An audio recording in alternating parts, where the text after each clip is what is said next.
Hello students, welcome back to my next video lecture. Myself Saurabh Gautam, and in this video lecture we are going to discuss electrical resistance and conductance. Okay, and there are many more type of conductance that we will discuss later in this video. First of all, what is Ohm's law? Maybe this law you studied in your junior classes. Okay, if the ends of a conductor is attached to a voltage E, जैसे मान लो ये आपके पास conductor है, जैसे इसका example लेते हैं, ये ज़्यादा सिंपल है। ये कंडक्टर है आपके पास, ये इसमें आपने कोई इलेक्ट्रोलाइटिक सोल्यूशन भर रखा है, क्योंकि हम इलेक्ट्रोलाइट्स की डिस्कशन कर रहे हैं इस चैप्टर में, तो इसमें आपने इलेक्ट्रोलाइटिक सोल्यूशन भर रखा है और आपने इसको अटैच कर दिया with a battery of voltage E. Okay, if the ends of a conductor a voltage E is applied, a current I flows through it, और इससे मान लो करंट जो फ्लो कर रहा है वो आई फ्लो कर रहा है। Okay, then the resistance R, इस कंडक्टर की जो रेजिस्टेंस आर होगी that is equal to voltage by current E by I. Clear? E by I. और रेजिस्टेंस क्या होती है? जो करंट को फ्लो करने में जो हिंड्रेंस मिल रही है इस सोल्यूशन से, that will be called as the resistance. Okay, ये आपने फिजिक्स में टर्म सुनी होगी, रेजिस्टेंस। ओके, तो resistance of conductor is equal to E by I. E मतलब voltage by V by I भी लिख सकते हो आप, कि R equal to V by I. और रेजिस्टेंस के यूनिट्स क्या होते हैं? वैसे बनने क्या चाहिए? वी के वोल्टेज, आई के एम्पेयर, वोल्ट बाय एम्पेयर। ठीक है, but volt by ampere is called as the ohm.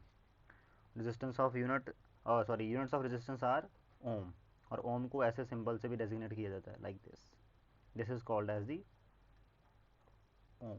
Okay, clear? यहाँ भी वही समझाया गया है कि मान लो आपके पास ये दो इलेक्ट्रोड्स हैं जो आपने सॉल्यूशन में डिप करे हुए हैं, किसी इलेक्ट्रोलाइट के सॉल्यूशन में डिप करे हैं। ठीक है, क्लियर?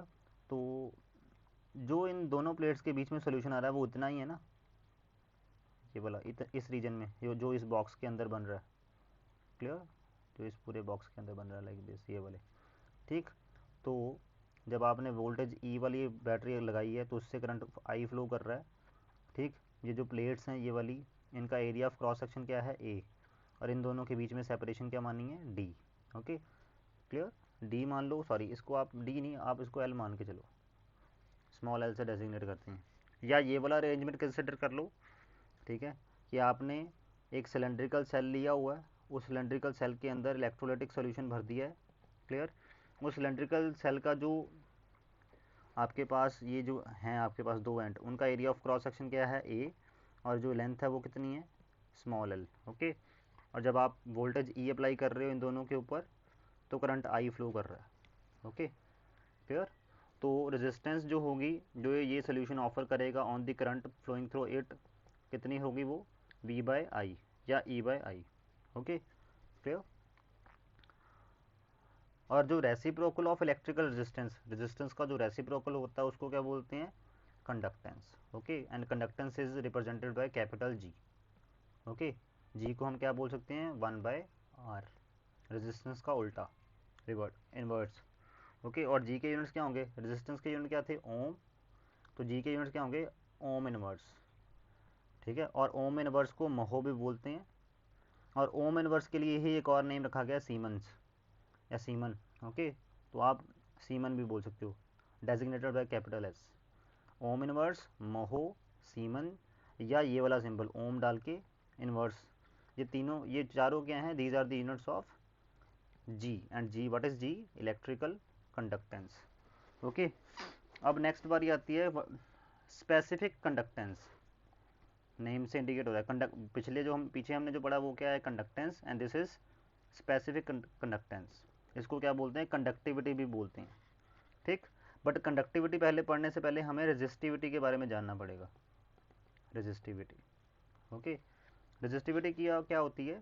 ये ऑब्जर्व किया गया है कि जो रेजिस्टेंस होती है, resistance is directly proportional to length of the cell. जैसे यहाँ पे इस अरेंजमेंट में रेजिस्टेंस जो है वो लेंथ के डायरेक्टली प्रोपोर्शनल है, होती है।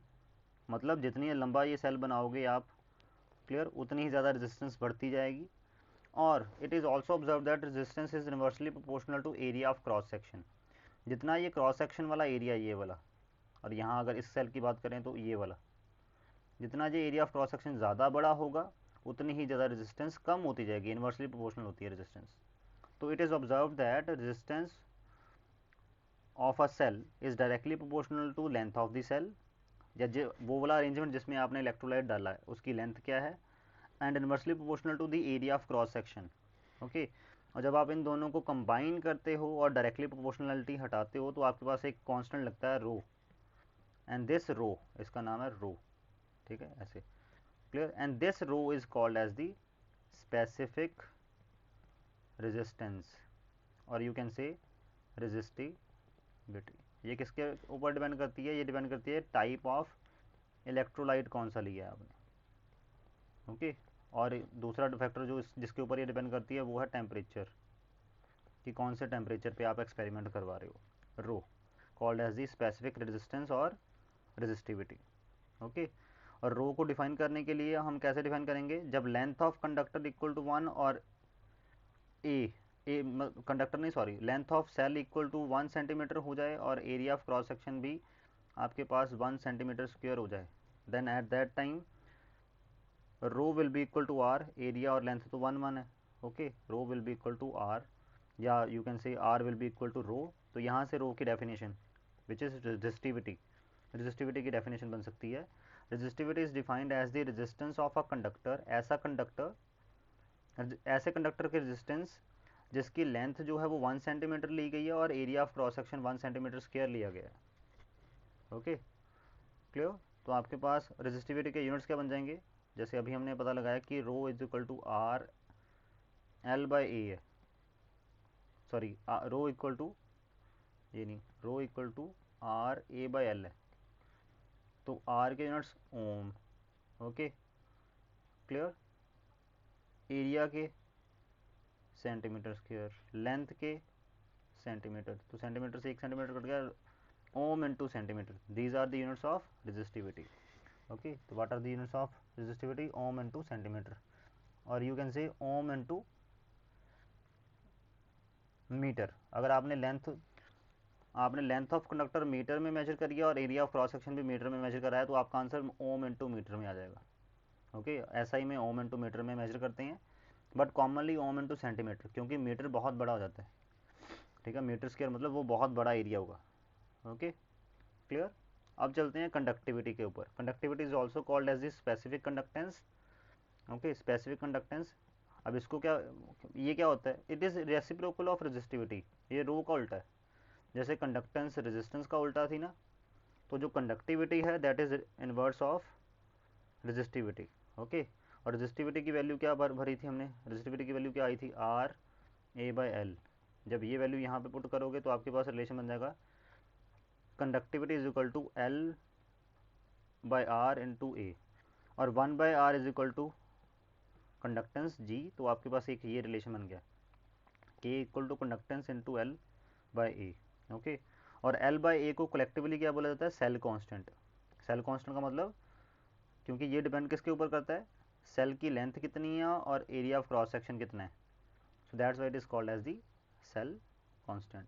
एंड जी यहाँ पे क्या है, कंडक्टेंस, और के क्या है, कंडक्टिविटी। इसको कापा भी बोलते हैं, स्मॉल के ऐसे लिखते हैं इसको, it is written like this and it is called as the kappa. K नहीं है एक्चुअल में, ये this is the symbol like this, it is called as the kappa. Okay, और के यूनिट्स क्या बनेंगे, what will be the units of K. G के unit क्या थे, ओम इनवर्स। ओके, कंडक्टेंस के unit ohm inverse into length centimetre by area centimetre square, ये कटा तो आपके पास ohm inverse into centimetre inverse is the unit of conductivity. Okay, और ओम इनवर्स को क्या लिख सकते हैं, साइमन भी लिख सकते हैं, साइमन इनटू सेंटीमीटर इनवर्स भी हो सकते हैं यूनिट्स। Okay, clear. और सिमिलरली अगर आप लेंथ सेंटीमीटर इनवर्स में ना मेजर करके मीटर इनवर्स में मेजर कर रहे हो तो ohm inverse into metre inverse भी हो सकती है, या siemens inverse into metre inverse भी हो सकता है। बट मीटर बहुत बड़ा यूनिट होता है, लेंथ ज़्यादा होती है 1 मीटर, तो सेल इतने बड़े होते नहीं हमारे पास लेबॉर्ट्री में, जो बड़े होते हैं जिनके अंदर आप इलेक्ट्रोलाइट डाल के कंडक्टेंस नोट करते हो, वो इतने बड़े बड़े होते नहीं जिनकी 1 मीटर लेंथ हो या area of cross section 1 metre square हो, क्लियर, क्योंकि वो एक जैसे मान लो अगर एक ऐसा सिलेंडर देखना हो जिसकी लेंथ 1 मीटर और area of cross section 1 metre square होगा, वो आपकी जो पानी वाली टंकी होती है 1000 लीटर की, क्योंकि 1 metre cube is equal to 1000 litre, वो वाली होती है। तो उतना बड़ा सेल हमारे पास लेबॉर्ट्री में होता नहीं है, इसलिए यहाँ पे कॉमनली लेंथ और area of cross section centimetres वाले यूनिट्स में चलाए जाते हैं। तो यहाँ से कंडक्टिविटी की डेफिनेशन क्या बनेगी, कंडक्टिविटी ऑफ अ सोल्यूशन वैसे ही बन जाएगी जैसे रेजिस्टिविटी की बनाई थी।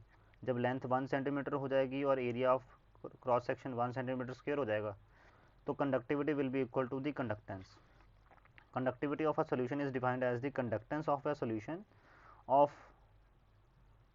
सोल्यूशन प्रेजेंट इन सेल, यहाँ पे ऑफ नहीं आएगा, प्रेजेंट आएगा, present in cell, okay, in cell having length 1 centimetre and area of cross section 1 centimetre square, okay. उस सेल में डाल के जितना भी आपने सॉल्यूशन डाल गया उसमें, जिसकी लेंथ जो है वो 1 सेंटीमीटर है और area of cross section 1 centimetre square है, जो आपने कंडक्टेंस नोट करी कि इसके थ्रू कंडक्टेंस जो हो रही है वो जो नोट करी, clear, that will be called as, उस कंडक्टेंस को ही कंडक्टिविटी बोलेंगे। और इसको स्पेसिफिक कंडक्टेंस भी इसीलिए बोला जाता है क्योंकि इसमें लेंथ और एरिया ऑफ क्रॉस सेक्शन आपको स्पेसिफाई कर दिया ना आपने कि लेंथ जो है वो 1 सेंटीमीटर और एरिया ऑफ 1 सेंटीमीटर स्क्वायर होगा, तभी जो कंडक्टेंस आएगी that will be called as the conductivity. तो that's why it is also called as the specific conductance, okay, clear. So this is all about conductivity and resistivity. Now next is equivalent conductivity. Equivalent conductivity. Equivalent conductivity of a solution at a dilution V is defined as the conductance of all the ions produced from 1 gram equivalent of the electrolyte. मान लो आपने 1 gram equivalent, मान लो आपने electrolyte जिसकी conductance note करनी है उसका 1 gram equivalent लिया, ठीक, और उसको उसका सोल्यूशन बना दिया इन दी वाटर। कितना वाटर लिया, कितना सोल्यूशन बनाया, 20 सेंटीमीटर क्यूब, वॉल्यूम V बनाया आपने, ओके, क्लियर। तो इट मीन्स वो जो 1 ग्राम इक्विवेलेंट आपने V वॉल्यूम में बनाया उसका सोल्यूशन इलेक्ट्रोलाइट का, ठीक है, वो जितनी कंडक्टिविटी करवाएगा, जितनी उसकी कंडक्टेंस आएगी उस सोल्यूशन की, ठीक है, जिस सोल्यूशन में 1 ग्राम इक्विवेलेंट है और उसकी डाइल्यूशन आपने V वॉल्यूम तक कर दी हुई है, that conductivity is called as the equivalent conductivity, okay. मतलब सीधा साधा अगर बोलना हो सिंपल लैंग्वेज में तो 1 ग्राम इक्विवेलेंट इलेक्ट्रोलाइट की वजह से जो कंडक्टेंस की वैल्यू आती है that is called as the equivalent conductivity, ठीक है। अब हम मान लेते हैं let us have a solution with normality n। मान लो आपके पास एक सॉल्यूशन ही है जिसकी नॉर्मेलिटी n है, क्योंकि नॉर्मेलिटी में भी नंबर ऑफ ग्राम इक्विवेलेंट्स ही देखे जाते हैं per litre, okay, number of moles of solute by volume of solution in litre होता है ना, sorry number of gram equivalents of solute by volume of solution in litre होता है ना नॉर्मेलिटी। तो suppose we have solution having normality n, तो यहाँ से नॉर्मेलिटी n का मतलब क्या बनता है कि उसमें n ग्राम इक्विवेलेंट होंगे 1000 ml में, अगर उसका 1000 ml लोगे तो उसमें 1 ग्राम इक्विवेलेंट होंगे, और सॉरी n ग्राम इक्विवेलेंट्स होंगे उसका 1000 ml लेने पे। तो 1 ग्राम इक्विवेलेंट के कारण जो कनेक्टिविटी होती है उसको बोलते हैं ना इक्विवेलेंट कनेक्टिविटी। तो 1 ग्राम इक्विवेलेंट कितने वॉल्यूम में प्रेजेंट होगा, 1000 बाय n, यहाँ पे आकर डिवाइड हो जाएगा मल्टीप्लाई बाय 1। तो इतना अगर लीटर ml लोगे उसका तो उसमें कितने ग्राम इक्विवेलेंट्स प्रेजेंट होंगे इलेक्ट्रोलाइट के, जिसको हम सोल्यूट बोलेंगे, क्योंकि उसी का सोल्यूशन बनाएंगे ना, तो वो कम अमाउंट में होगा तो उसको सोल्यूट बोलेंगे। तो 1 ग्राम इक्विवेलेंट जो सोल्यूट प्रेजेंट है इन दी सोल्यूशन, उसको वो कितने वॉल्यूम में प्रेजेंट है, 1000 बाय n, क्लियर। और इक्विवेलेंट कनेक्टिविटी निकालने के लिए क्या देखना है हमने कि ये जो 1 ग्राम इक्विवेलेंट सोल्यूट है वो कितनी कंडक्टिविटी करवा रहा है। तो it means specific conductivity multiply by the volume of solution containing 1 gram equivalent of solute. तो कितना वॉल्यूम है जिसने 1 ग्राम इक्विवेलेंट ऑफ सोल्यूट जिसमें है 1000 बाय n। तो इट मीन्स क्या फॉर्मूला बन गया, इक्विवेलेंट कंडक्टिविटी लैम्डा EQ लिखते हैं इसको, is equal to conductivity multiply by the 1000 by n। ये 1000 बाय n क्या है, this is the collectively volume occupied by the 1 gram equivalent of solute, okay. तो this is the lambda equivalent, okay, equivalent conductance, ठीक। तो ये formula बन गया, मतलब conductivity multiply by the 1000 divide by the normality जब आप ये फॉर्मूला लगाओगे, ये फॉर्मूला याद कर लो अब आप, you will get equivalent conductivity of the solution. और equivalent conductivity of the solution का मतलब क्या होता है कि 1 ग्राम इक्विवेलेंट ऑफ इलेक्ट्रोलाइट लोगे तब वो कितनी कंडक्टिविटी शो करवाएगा। अगर ऐसा सोल्यूशन लोगे जिसमें 1 ग्राम इक्विवेलेंट इलेक्ट्रोलाइट है, तो उतना सोल्यूशन जिसमें 1 ग्राम इक्विवेलेंट इलेक्ट्रोलाइट है वो कितनी कंडक्टिविटी करवाएगा, that is called as the equivalent conductivity. तो यूनिट्स क्या बनेंगे। और हाँ, एक और बात याद रखना कि आपने के इस फार्मूला, अगर ये वाला फार्मूला लगाना है तो आपको के जो है वो हमेशा लैम्डा इनवर्स और लैम्डा इनवर्स सेंटीमीटर इनवर्स ही लेना पड़ेगा। के क्या है कंडक्टिविटी, मतलब साइमन इंटू सेंटीमीटर इनवर्स ही लेना पड़ेगा। के हमेशा आपको इसी यूनिट में चाहिए, ठीक है। और लैम्डा इक्विवेलेंट किस यूनिट में आएगा, इसका यूनिट क्या होगा फिर इक्विवेलेंट कंडक्टिविटी का, के यूनिट क्या होगा लैम्डा इनवर्स सेंटीमीटर इनवर्स 1000 तो डायमेंशनलेस हुआ। और नॉर्मेलिटी के यूनिट क्या होते हैं, ग्राम इक्विवेलेंट पर सेंटीमीटर क्यूब, ठीक है। सेंटीमीटर क्यूब ऊपर आ जाएगा, तो यहाँ से सेंटीमीटर क्यूब ऊपर आ गया तो आपके पास ये बन जाएगा lambda inverse centimetre square by gram equivalent पर ग्राम इक्विवेलेंट। और लैम्डा इनवर्स को आप साइमन भी लिख सकते हो, Simon into centimetre square per gram equivalent inverse. These are the units of equivalent conductivity, ठीक है। अब आप बोलोगे कि सर नहीं, नॉर्मेलिटी में तो ग्राम इक्विवेलेंट पर लीटर होता है, लीटर को आपने मिलीलीटर में, मिलीलीटर मीन्स सेंटीमीटर क्यूब, उसमें कन्वर्ट कर दिया हुआ है बाय मल्टीप्लाइंग विद 1000, और वही मल्टीप्लाइड 1000 जो है वो ऊपर जा गया हुआ ये वाला, okay. So this is the formula to calculate equivalent conductivity. आपने बस ये फॉर्मूला दिमाग में रख लेना है। नेक्स्ट है मोलर कंडक्टिविटी। मोलर कंडक्टिविटी वैसे ही जैसे ये हुआ ना इक्विवेलेंट कंडक्टिविटी, वैसे ही डिफाइन करेंगे मोलर कंडक्टिविटी को। Conductivity by all the ions produced by the 1 mole of the electrolyte. जब 1 मोल इलेक्ट्रोलाइट लोगे, उसको किसी वॉल्यूम वी में डिसॉल्व करोगे, जितने भी आयंस वो प्रोड्यूस करेगा उनके कारण जो कंडक्टिविटी आएगी that will be called as the molar conductivity. तो इसका भी डेरिवेशन फार्मूला ऐसे ही होगा, डेरिवेशन फार्मूले की। तो आपके पास molar conductivity is equal to के into 1000 by molarity, that's it. यहाँ पे नॉर्मेलिटी होता है पिछले फार्मूले में, और यहाँ पे आपके पास मोलरिटी होगा, ओके। तो this is the formula of molar conductivity, ठीक है। और इसमें यूनिट्स क्या बनेंगे, साइमन सेंटीमीटर स्क्वायर पर मोल, ओके। यहाँ पे पर ग्राम इक्विवेलेंट आया था ना, और यहाँ पे आपके पास यूनिट्स क्या बनेंगे, साइमन सेंटीमीटर स्क्वायर पर मोल। तो चलो अब हम कुछ न्यूमेरिकल ट्राई करते हैं जिनमें आपको कंडक्टिविटी, ठीक है, कंडक्टिविटी, इक्विवेलेंट कंडक्टिविटी या मोलर कंडक्टिविटी निकालना होगा, ओके। तो numerical first, the electrical resistance of a column of 0.05 molar NaOH solution, okay. आपके पास एक कॉलम है जिसमें आपने NaOH सोल्यूशन भर रखा है, कितनी मोलरिटी वाला, 0.05 मोलर, ओके। ये एनसीईआरटी का क्वेश्चन है। और इस कॉलम के लिए डायमीटर जो है वो 1 सेंटीमीटर है एंड लेंथ इज़ 50 सेंटीमीटर, और इस कॉलम की लेंथ कितनी है, 50 सेंटीमीटर। ये डायग्राम बना रखा है।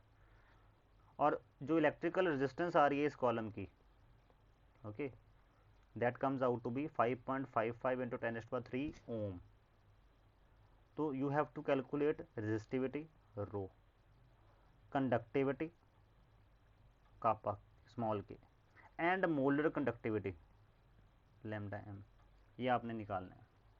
दे क्या क्या रखा है आपको, मोलारिटी दे रखी है सॉल्यूशन की जो इस इलेक्ट्रोलाइटिक सेल में है, लेंथ दे रखा है, दे रखी है सेल की, डायमीटर दे रखा है इस सेल के एरिया ऑफ क्रॉस सेक्शन का, और जो रेजिस्टेंस जब इसमें सोल्यूशन फिल करके जो बना रेजिस्टेंस क्या बन रही है उस सोल्यूशन की, 5.55 ओम, ठीक है।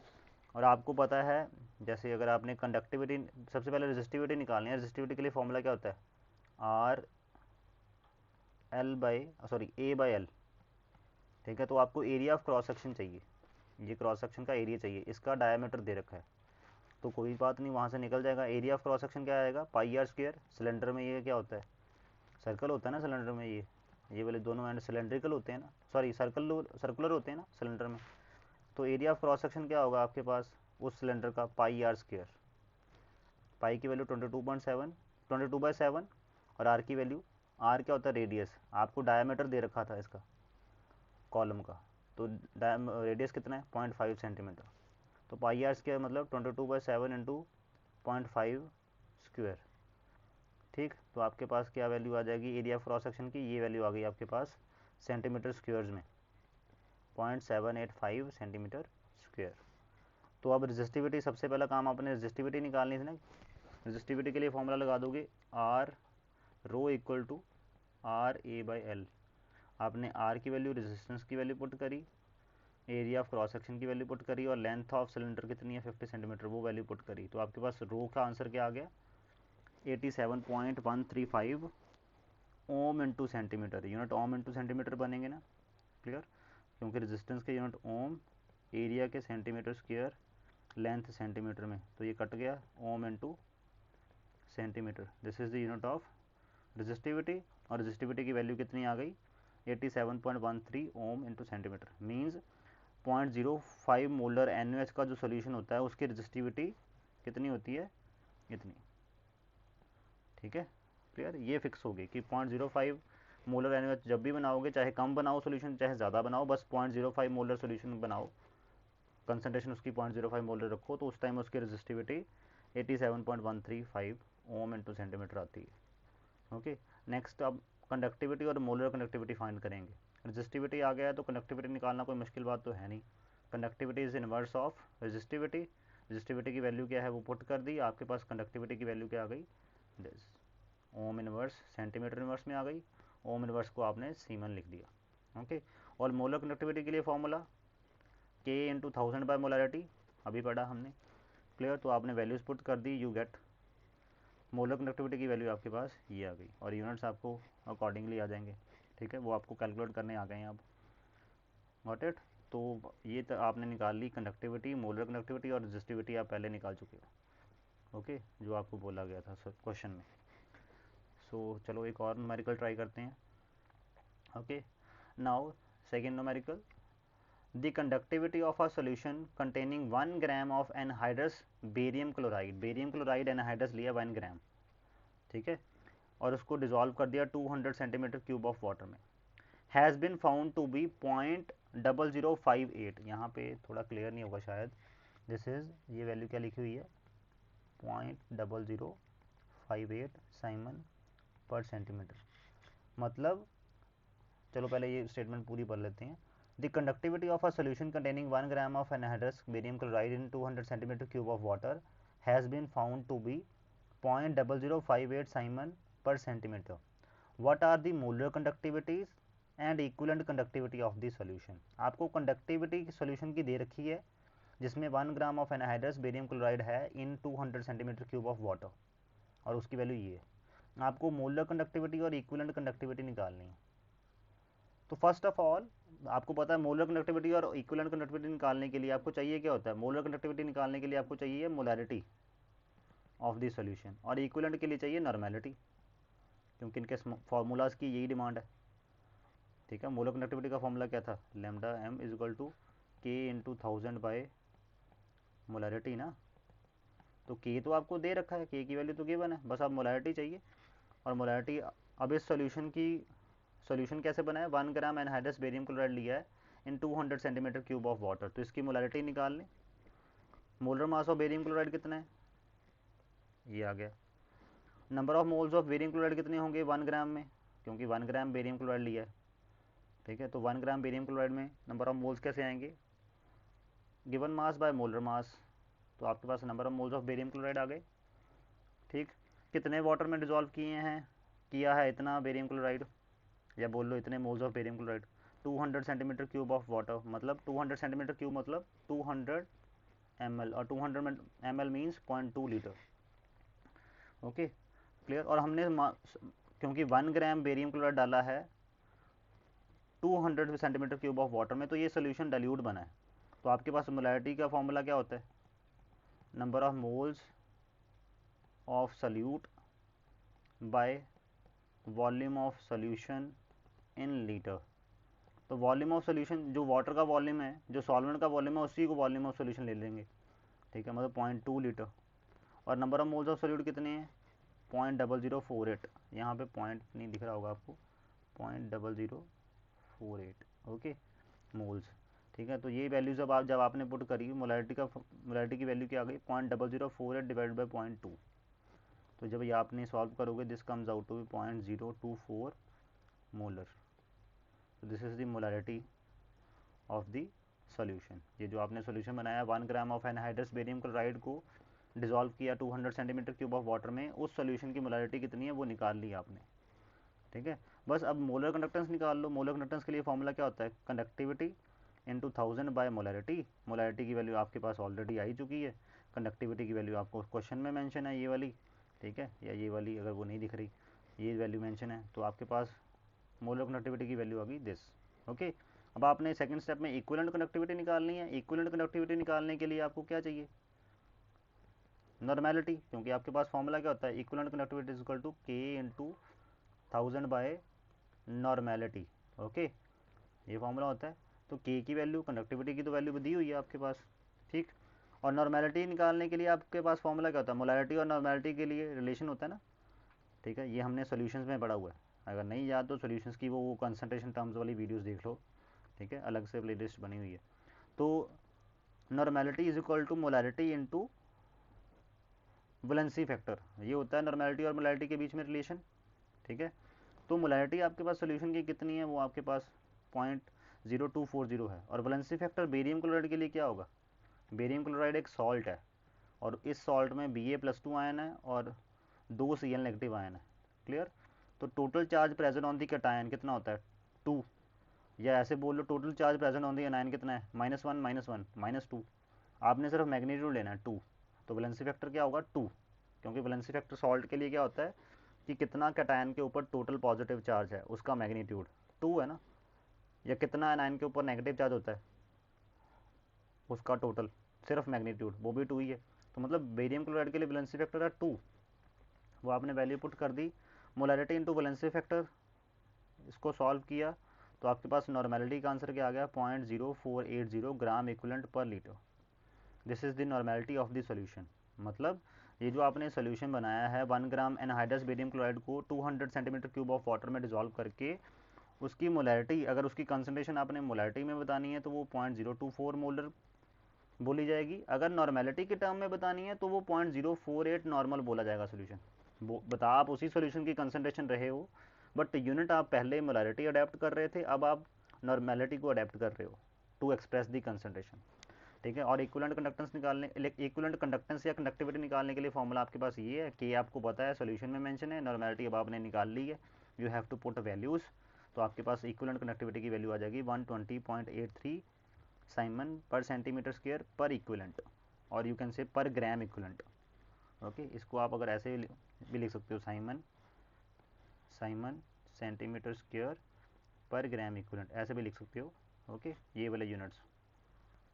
Okay, so this is all about conductivity, specific conductance, equivalent conductivity and molar conductivity. Okay, so thank you students, see you in the next video.